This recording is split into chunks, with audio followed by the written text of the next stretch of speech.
अब आज चलते हैं उस अंपायर के बारे में पढ़ने, उस रेफरी के बारे में पढ़ने, उस निरीक्षक के बारे में पढ़ने जो पूरे चुनाव को नियंत्रित करता है। अब हम चल रहे हैं स्वतंत्र निर्वाचन आयोग के बारे में पढ़ने, जो चुनाव के समय में सबसे ताकतवर व्यक्ति होता है, वो अजगर होता है, वो बड़े से बड़े नेता को भी निगल सकता है अगर वो चाहे तो। अगर उसे लगता है कि ये नेता गलत कर रहा है तो वो उसको निगल कर खाकर खत्म कर सकता है। क्योंकि देखो, अगर निर्वाचन आयोग स्वतंत्र और निष्पक्ष नहीं रहेगा तो चुनाव भी स्वतंत्र और निष्पक्ष नहीं हो सकता। अगर अंपायर या रेफरी बिकाऊ है तो पूरा का पूरा गेम बिक जाएगा, क्योंकि एट द एंड सारा निर्णय इन्हीं के हाथ में है चुनाव की। भारत के संविधान ने चुनाव संबंधी जितने भी अधिकार हैं सारे के सारे निर्वाचन आयोग को दे रखे हैं, और निर्वाचन आयोग ही ये निर्धारित करता है कि भारत का चुनाव स्वतंत्र और निष्पक्ष कैसे बनेगा। सब कुछ वही निर्धारित करता है, वोटर लिस्ट भी वही बनाता है, वोटिंग की डेट भी वही बताता है, और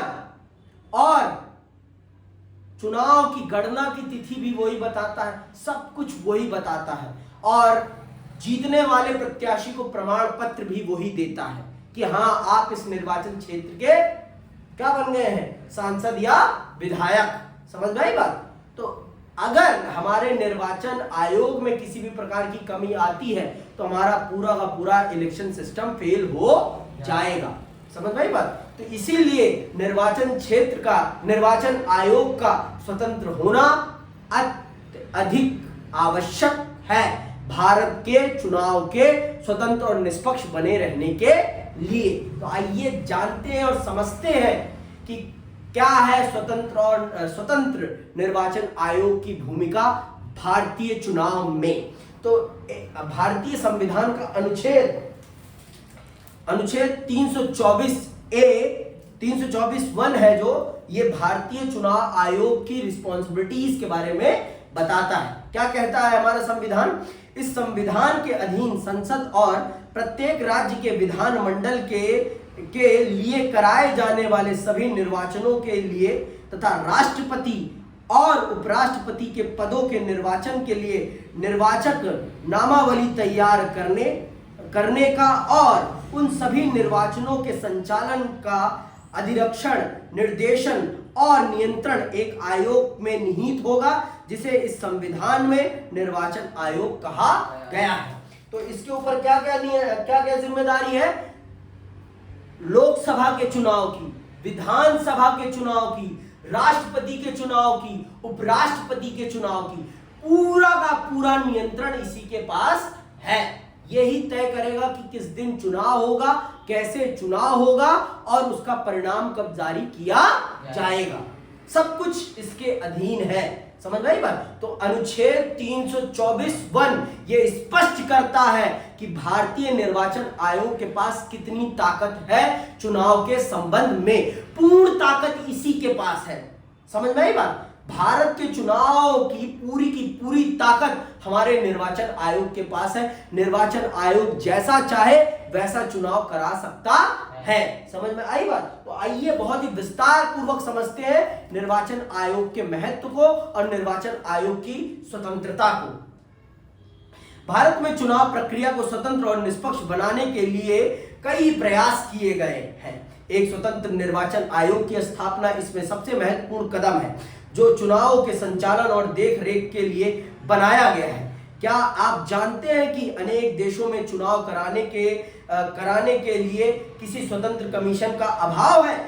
भारतीय संविधान का अनुच्छेद 324 निर्वाचनों के लिए मतदाता सूची तैयार करने और चुनाव के संचालन का अधिरक्षण, निर्देशन और नियंत्रण का अधिकार एक स्वतंत्र निर्वाचन आयोग को देता है। वोट कौन डालेगा, कैसे डालेगा, ये सब बताने का काम हमारा निर्वाचन आयोग करता है। देखो लिखा है ना शब्द, निर्वाचनों के लिए मतदाता सूची तैयार करने और चुनाव के संचालन का अधिरक्षण, निर्देशन और नियंत्रण का अधिकार एक स्वतंत्र निर्वाचन आयोग को देता है। कौन सा? अनुच्छेद 324। भारतीय संविधान का अनुच्छेद 324 भारतीय निर्वाचन आयोग को चुनाव के संबंध में पूरी की पूरी जिम्मेदारी सौंपता है। समझ में आई बात? चुनाव ये तय करने तक कि वोट कौन डालेगा, चुनाव में प्रत्याशी कौन कौन होगा, प्रत्याशियों की मतलब कैपेबिलिटी चेक करने का अधिकार भी चुनाव आयोग के पास है। अगर चुनाव आयोग को लगता है कि ये व्यक्ति चुनाव लड़ने के योग्य नहीं है तो चुनाव आयोग उसका निर्वाचन पत्र रद्द कर सकता है। अगर उसे लगता है कि ये व्यक्ति देश के लिए खतरा है तो निर्वाचन आयोग उसकी योग्यता को रद्द कर सकता है। तो चुनाव आयोग के हाथ में ही है पूरे चुनाव को नियंत्रित करने की जिम्मेदारी। तो इस पद पे बैठने वाला व्यक्ति बहुत ही ताकतवर होता है। निर्वाचन आयोग के पद पर बैठने वाला व्यक्ति बहुत ही ज्यादा ताकतवर होता है, ये बात जान लो आप। संविधान के ये शब्द बहुत ही महत्वपूर्ण है क्योंकि ये निर्वाचन आयोग को चुनाव से संबंधित हर बात पर अंतिम निर्णय करने की भूमिका सौंपते हैं। सर्वोच्च न्यायालय ने भी संविधान की इस व्याख्या से सहमति व्यक्त की है। तो आप ये जान लीजिए संविधान के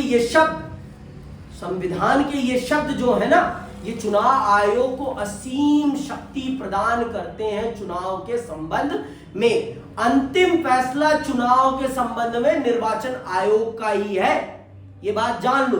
चुनाव आयोग के अलावा चुनाव के संबंध में कोई और फैसला नहीं ले सकता है। समझ में आई बात? चुनाव के संबंध में सिर्फ चुनाव आयोग ही निर्णय ले सकता है, उसके अतिरिक्त कोई भी नहीं। ये बात अपने भेजे में, अपने मस्तिष्क में बहुत अच्छे से डाल लो। समझ में आई बात? आगे सुनो। भारत के निर्वाचन आयोग की सहायता करने के लिए प्रत्येक राज्य में एक मुख्य निर्वाचन अधिकारी होता है। निर्वाचन आयोग स्थानीय निकायों के चुनाव के लिए जिम्मेदार नहीं होता। जो आपके एमसीडी के इलेक्शंस होते हैं, नगर पालिका के चुनाव होते हैं, नगर पंचायतों के चुनाव होते हैं, ग्राम पंचायतों के चुनाव होते हैं, जिला पंचायतों के चुनाव होते हैं, उन चुनावों को कराने की जिम्मेदारी राष्ट्रीय चुनाव आयोग की नहीं होती। उन चुनावों को कराने की जिम्मेदारी राज्य चुनाव आयोग की होती है। फिर से कह रहा हूं, जो भी आपके स्थानीय चुनाव हैं, जैसे कि नगर पंचायत, नगर पालिका और ग्राम पंचायत, जिला पंचायत के चुनाव होते हैं, इन चुनावों को कराने की जिम्मेदारी राष्ट्रीय चुनाव आयोग की नहीं है। इन चुनावों को कराने की जिम्मेदारी राज्य चुनाव आयोग की होती है। राष्ट्रीय चुनाव आयोग सिर्फ कौन कौन से चुनाव कराता है? सिर्फ 4 चुनाव कराता है। कौन कौन से? लोकसभा, राज्यसभा, लोकसभा, विधानसभा। ठीक है, लोकसभा, विधानसभा, उसी में राज्यसभा भी आ जाता है। ठीक है, ये हो गए 2, राष्ट्रपति और उपराष्ट्रपति। इन्हीं 4 चुनावों को कराने की जिम्मेदारी हमारे राष्ट्रीय चुनाव आयोग के ऊपर है। समझ में आई बात कि नहीं आई? अभी भी पक्का? तो ये मत, अब ये प्रश्न नहीं आना चाहिए कि भैया ये नगर पालिका वाले चुनाव कौन कराते हैं, नगर पंचायतों वाले चुनाव कौन कराते हैं, ग्राम सभा वाले चुनाव कौन कराते हैं, ग्राम पंचायत वाले चुनाव कौन कराते हैं, जिला पंचायत का चुनाव कौन कराते हैं। ये प्रश्न नहीं आना चाहिए। समझ में आई बात? बहुत स्पष्ट कर दिया मैंने। जैसा कि हम स्थानीय सरकारों वाले अध्याय में पढ़ेंगे, इसके लिए राज्यों में राज्य निर्वाचन आयुक्त होते हैं जो निर्वाचन आयोग से अलग कार्य करते हैं और इनमें से प्रत्येक का काम करने का अपना अलग दायरा है। भारत का निर्वाचन आयोग एक सदस्यीय या बहुसदस्यीय भी हो सकता है। 1989 तक निर्वाचन आयोग एक सदस्यीय था। 1989 के आम चुनाव के ठीक पहले 2 अन्य निर्वाचन आयुक्तों को नियुक्त कर इसे बहुसदस्यीय बना दिया गया। चुनावों के बाद उसे फिर एक सदस्यीय बना दिया गया। 1993 में पुनः 2 निर्वाचन आयुक्तों की नियुक्ति हुई और निर्वाचन आयोग बहुसदस्यीय हो गया। तब से यह बहुसदस्यीय बना हुआ है। शुरू में बहुसदस्यीय निर्वाचन आयोग को लेकर तरह तरह की शंकाएं थी। मुख्य निर्वाचन आयुक्त और अन्य आयुक्तों के बीच इस बात पर घोर मतभेद था कि किसको कितनी शक्ति प्राप्त है। इसका समाधान सर्वोच्च न्यायालय को करना पड़ा। अब इस बात पर सामान्य सहमति है कि बहुसदस्यीय निर्वाचन आयोग ज्यादा उपयुक्त है, क्योंकि इससे आयोग की शक्तियों में साझेदारी हो गई है और आयोग पहले से कहीं ज्यादा जवाबदेह बन गया है। पहले हमारा निर्वाचन आयोग एक सदस्यीय था। कब तक? 1950 से लेकर 1989 तक हमारा निर्वाचन आयोग एक सदस्यीय था। लेकिन 1989 से लेकर 1993 तक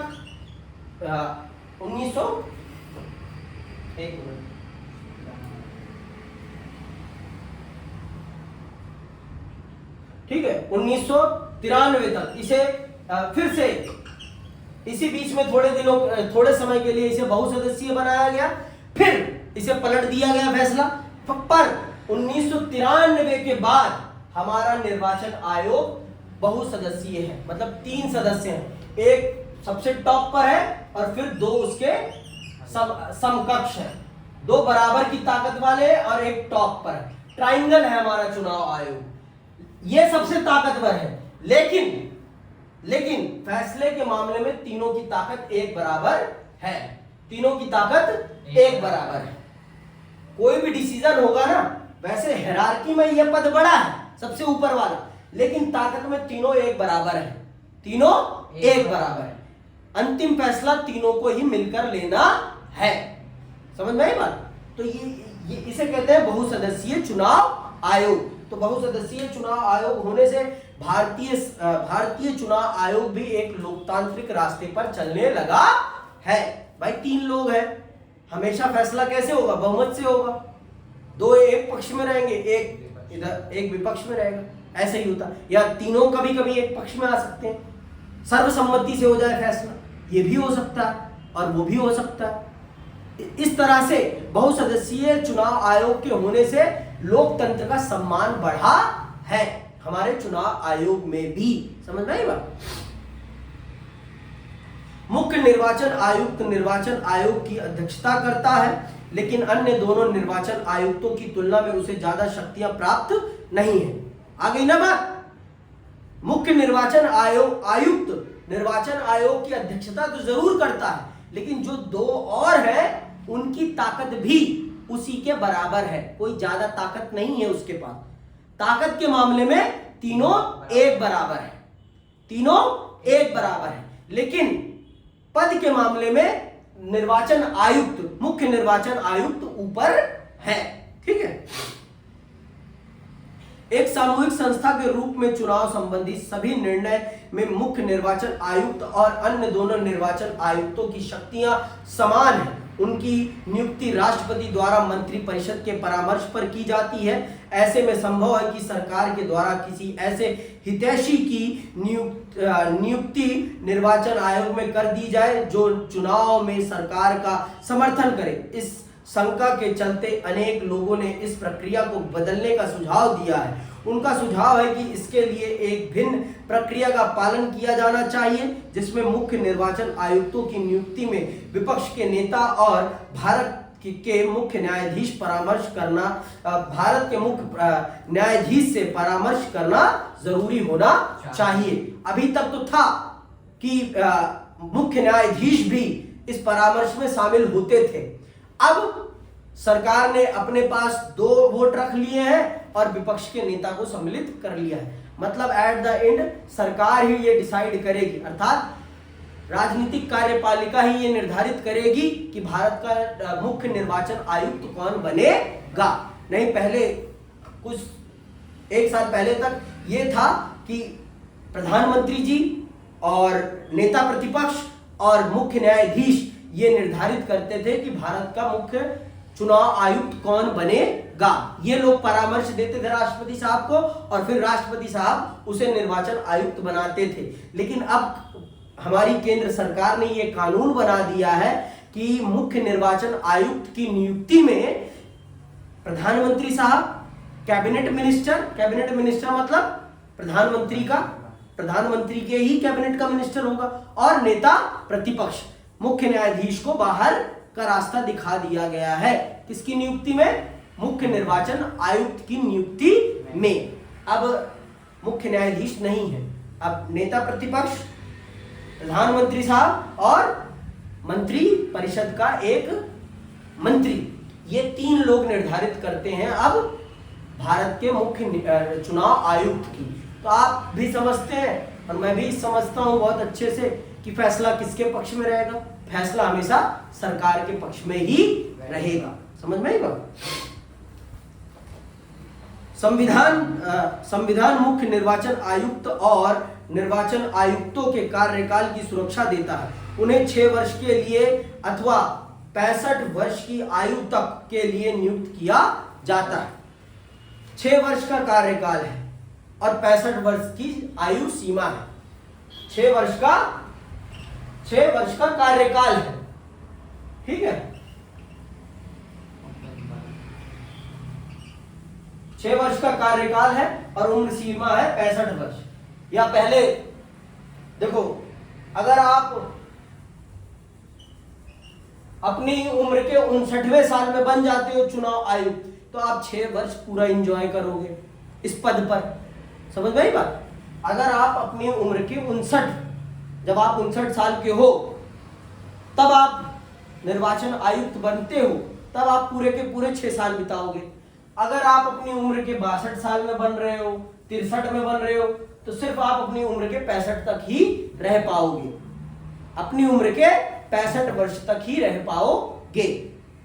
समझ में आई बात? कार्यकाल 6 साल का है, लेकिन आप कार्यकाल 6 साल पूरा नहीं कर सकते अगर आपकी उम्र 65 पार हो जाती है तो। उम्र सीमा 65 है कि भारत का चुनाव आयुक्त की उम्र सीमा कितनी है? 65 वर्ष। और कार्यकाल कितना है? 6 वर्ष का। इसमें से जो पहले कंप्लीट हो जाएगा उसी के साथ आप चलते बनेंगे, उसी के साथ आप चलते बनेंगे। अगर आप 68 की उम्र में बन जा रहे हैं चुनाव आयुक्त, तो आप कितने वर्ष तक रहोगे? आप अपनी उम्र के 64 वर्ष में ही रिटायर हो जाओगे। क्यों? क्योंकि 6 साल पूरे हो गए। 6 साल पूरे हो गए ना। कुछ भी पहले पूरा होगा आप हटा दिए जाओगे अपने पद से। 6 साल से ज्यादा कोई नहीं रह सकता और अपनी उम्र के 65 साल से ज्यादा कोई नहीं रह सकता इस पद पर। समझ में आई बात? हमारे संविधान ने बहुत स्पष्ट कर रखा है इस बात को, ठीक है। मुख्य निर्वाचन आयुक्तों का कार्यकाल समाप्त होने के पूर्व राष्ट्रपति द्वारा हटाया जा सकता है, उससे पूर्व भी हटाया जा सकता है। मुख्य निर्वाचन आयुक्तों को कार्यकाल समाप्त होने के पूर्व राष्ट्रपति द्वारा हटाया जा सकता है, पर इसके लिए संसद के दोनों सदनों को विशेष बहुमत से पारित कर इस आशय का एक प्रतिवेदन राष्ट्रपति को भेजना होगा।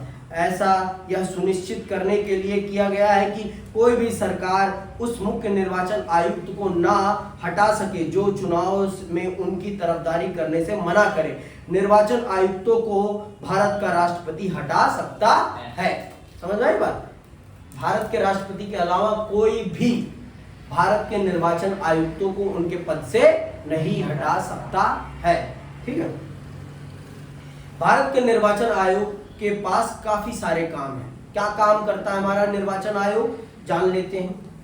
वह मतदाता सूची को नया करने के काम की देखरेख करता है, पूरा प्रयास करता है कि मतदाता सूचियों में गलती ना हो, अर्थात पंजीकृत मतदाताओं के नाम ना छूट जाए और ना ही उनमें ऐसे लोगों के नाम हो जो मतदान के अयोग्य हो या जीवित ही ना हो।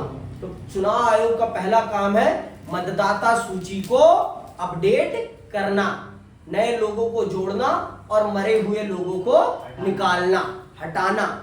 तो चुनाव सूची को, मतदाता सूची को अपडेट करते रहना चुनाव आयोग की सबसे बड़ी जिम्मेदारी है। और ये बहुत ही कठिन काम है, आसान काम नहीं है ये।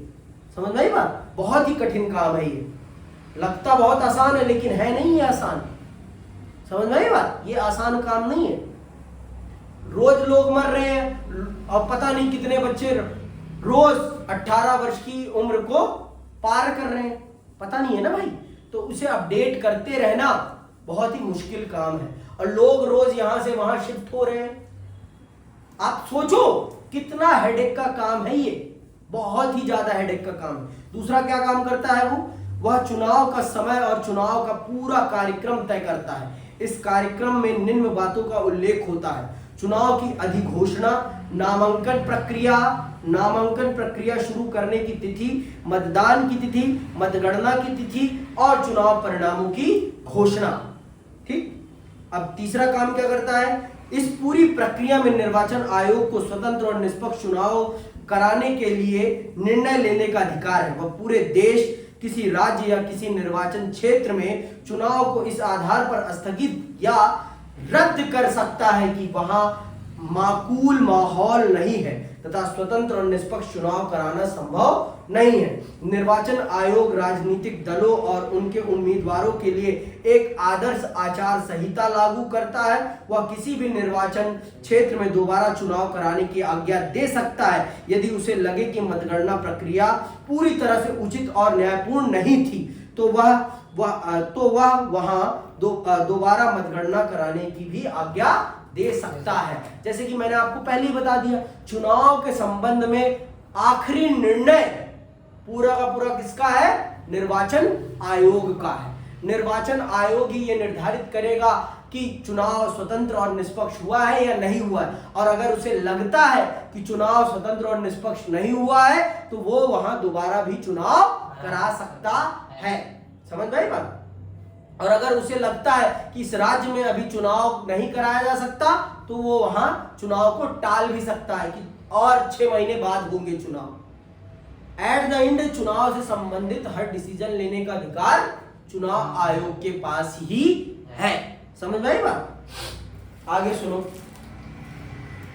चुनाव आयोग का 5वां काम क्या है? निर्वाचन आयोग राजनीतिक दलों को मान्यता देता है और उन्हें चुनाव चिन्ह आवंटित करता है। भारत में जितने भी राजनीतिक दल हैं उनको मान्यता देने का काम भारतीय चुनाव आयोग करता है, और उन्हें सिंबल्स प्रोवाइड करने का काम भी हमारा चुनाव आयोग करता है। जैसे कांग्रेस का पंजा, भाजपा का कमल और समाजवादी पार्टी का साइकिल, आरजेडी का लालटेन,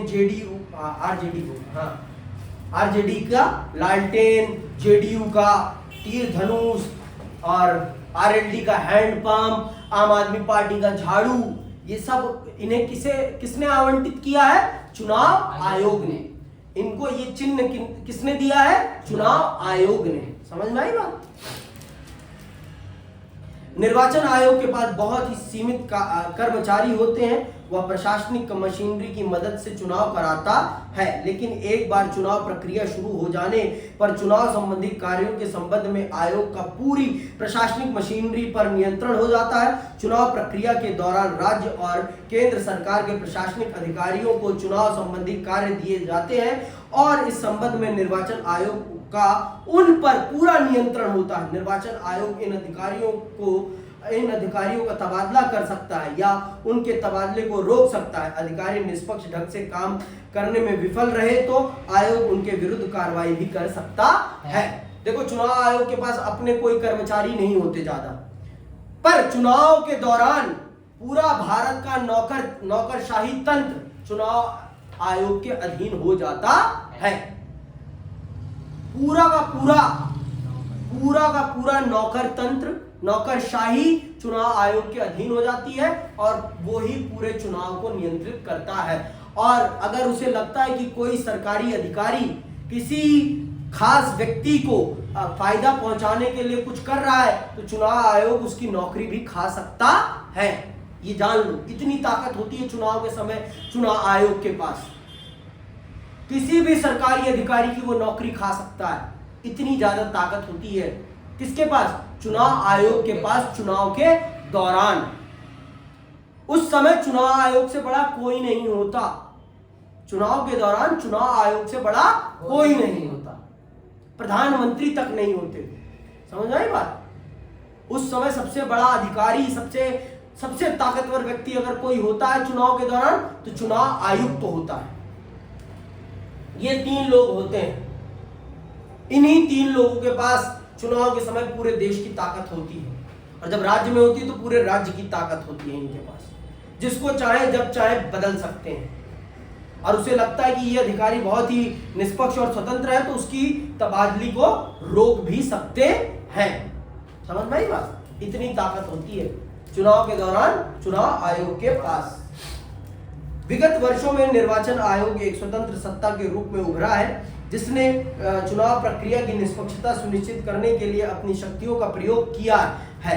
उसने चुनाव प्रक्रिया की गरिमा बनाए रखने के लिए निष्पक्ष और न्यायपूर्ण ढंग से काम किया है। निर्वाचन आयोग का इतिहास इस बात का गवाह है कि संस्थाओं के कार्य प्रणाली में प्रत्येक सुधार के लिए कानूनी और संवैधानिक परिवर्तन आवश्यक नहीं। यह आम धारणा है कि 25 वर्ष पहले के मुकाबले आज निर्वाचन आयोग ज्यादा स्वतंत्र और प्रभावी है। ऐसा इसलिए नहीं कि निर्वाचन आयोग की शक्तियां या उसकी संवैधानिक सुरक्षा बढ़ा दी गई है। दरअसल निर्वाचन आयोग ने केवल उन शक्तियों का और प्रभावशाली ढंग से प्रयोग करना शुरू कर दिया है जो उसे संविधान में पहले से ही प्राप्त थी।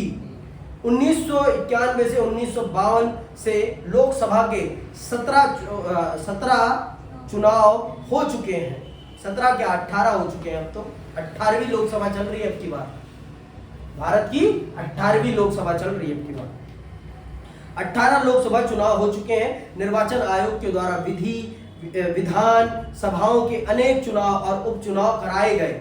निर्वाचन आयोग को असम, पंजाब तथा जम्मू और कश्मीर जैसे हिंसाग्रस्त क्षेत्रों में चुनाव कराने में अनेक कठिन परिस्थितियों का सामना करना पड़ा है। 1991 में पूरी चुनाव प्रक्रिया को बीच में ही रोकना पड़ा, क्योंकि चुनाव प्रचार के दौरान पूर्व प्रधानमंत्री राजीव गांधी की हत्या कर दी गई। निर्वाचन आयोग को 2002 में एक अन्य गंभीर समस्या का सामना करना पड़ा, जब गुजरात विधानसभा भंग कर दी गई और चुनाव कराना पड़ा। लेकिन निर्वाचन आयोग ने पाया कि राज्य में अप्रत्याशित हिंसा के कारण स्वतंत्र और निष्पक्ष चुनाव कराना तुरंत संभव न था। निर्वाचन आयोग ने राज्य में विधानसभा चुनाव को कुछ महीनों के लिए स्थगित करने का निर्णय लिया। सर्वोच्च न्यायालय ने निर्वाचन आयोग के इस निर्णय को वैध ठहराया। जैसा कि मैंने आपको बताया, चुनाव के संबंध में आखिरी निर्णय चुनाव आयोग ही करेगा और कोई नहीं कर सकता। चुनाव का अंतिम फैसला चुनाव आयोग करेगा। तो भारत का निर्वाचन आयोग बहुत ही ताकतवर है। भारतीय संविधान ने उसे बहुत ताकत दी है चुनाव के संबंध में। वो चाहे तो कुछ भी कर सकता है चुनाव के संबंध में। वो भारत के चुनाव को जितना चाहे उतना स्वतंत्र और निष्पक्ष बना सकता है। लेकिन कहते हैं ना, व्यक्ति तो है, ये जो पद पे बैठे हैं ये लोग ही तो हैं, इनको भी लालच आ सकता है। तो इस देश की जनता को सशक्त रहना बहुत जरूरी है। इस देश की जनता ही वास्तविक ताकत है, और जब तक इस देश की जनता जागरूक रहेगी अपने अधिकारों के प्रति, अपने देश के प्रति, तब तक इस देश को कोई नहीं खराब कर सकता। लेकिन अगर इस देश की जनता सो जाएगी जिस दिन, इस देश को बर्बाद होने से कोई बचा भी नहीं सकता। इसी के साथ मैं विदा लेता हूं। जय हिंद, जय भारत।